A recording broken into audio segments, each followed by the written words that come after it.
Welcome to the Lesson 6 of the Green Skills for Nurses Planetary Health course by EFN. In this lesson, we will delve into the crucial topics of resilience and crisis management within the context of planetary health. This lesson primarily relates to the core competency 4, which involves the independent initiation of life-preserving immediate measures and the execution of measures in crisis and disaster situations. As a nurse, these competencies is vital for your ability to respond effectively in times of crisis.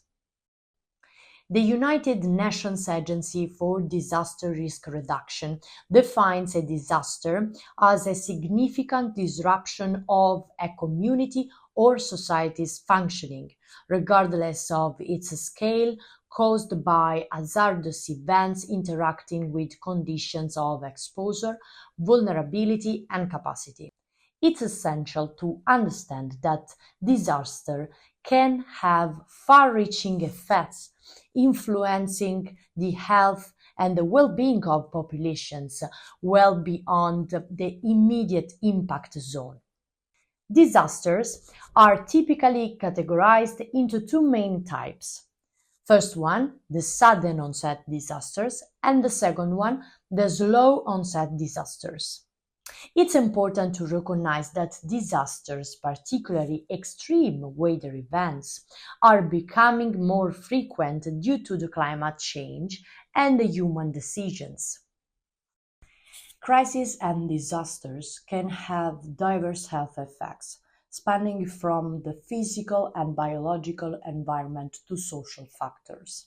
They can lead to contamination or destruction of water, sanitation, and waste management systems, as well as shelter. Emergencies may also elevate the risk of chemical and radiation exposure due to the destruction of infrastructure. These health effects can be categorized into three main types: direct, secondary, and indirect effects. Direct effects encompass injuries, fatalities, and exposure to hazardous pollutants or radiation directly caused by the disaster. Secondary effects include increased risk of infection, diseases after a disaster, malnutrition, mental health impacts, and long-term health consequences. Indirect effect entails social disruptions, displacement and migration, loss of livelihoods, conflicts, and domestic violence. To mitigate the health effects of disasters, we can take three different actions at various levels, from individual to global. Mitigation involves primary prevention of disasters and ecological degradation.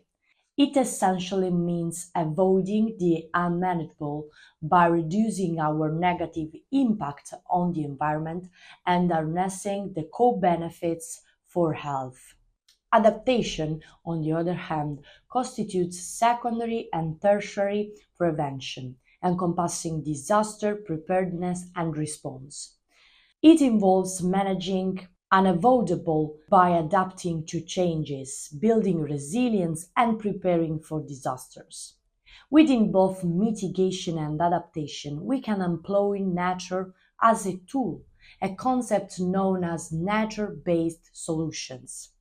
An example of this is planting trees on steep slopes, which captures greenhouse gas emissions, reduces air pollution, and simultaneously lowers the risk of landslides due to increased precipitation. Nature can also be integrated into direct patient care, harnessing its mental health benefits and reducing the risk of cardiovascular diseases. The World Health Organization proposes several prevention and preparedness measures. Nurses, as trust healthcare providers, can contribute significantly by staying informed about the specific risk in their region and engaging in conversations with patients and communities about this risk. Depending on your nursing specialization, healthcare setting, and the patients group you serve, different aspects of these measures will be relevant to you. Your advocacy for disaster resilient health facilities can be immensely valuable in protecting vulnerable patient groups. Many of these proposed prevention and preparedness measures can only be effectively implemented collectively rather than by individual healthcare professionals. For more insight into advocacy, the Lesson 9 will provide valuable information. To respond to and recover from disasters, external assistance is often required depending on the type of disaster. For instance, in the case of sudden onset disasters, many injured individuals might require immediate medical attention in the first few hours. Ensuring that you and your colleagues are trained and prepared to respond effectively, considering your specialization, healthcare setting, and the specific patient groups you work with, is crucial. It's essential to understand the disaster risk in your region. Is it prone to wildfires, floods, or heat waves? Gaining knowledge about this risk and their implication for your patient group is a key aspect of preparation. Now, let's delve into some recent examples of disaster within the EU. Try to look at this with the planetary health lens. First, let's consider the wildfires that struck Greece in 2023. These were the largest wildfires ever recorded in Europe, forcing 20,000 people to be evacuated, with a tragic death toll of 21 individuals, including 18 migrants. Over 500 firefighters from across the EU were deployed to Greece to combat the fires. Another significant disaster example is the 2021 floods in Germany and Belgium. This sudden onset flooding disaster, driven by unprecedented precipitation, resulted in over 200 fatalities and missing persons. Entire towns and villages were devastated, and the recovery process is still ongoing 2 years after this event.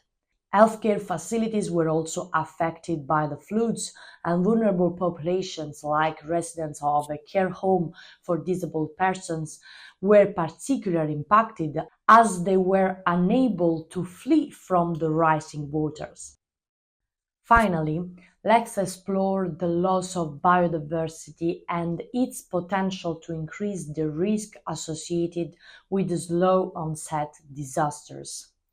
The extinction of numerous species is an alarming trend, with approximately 25% of all assessed species classified as threatened with extinction by the IUCN Red List.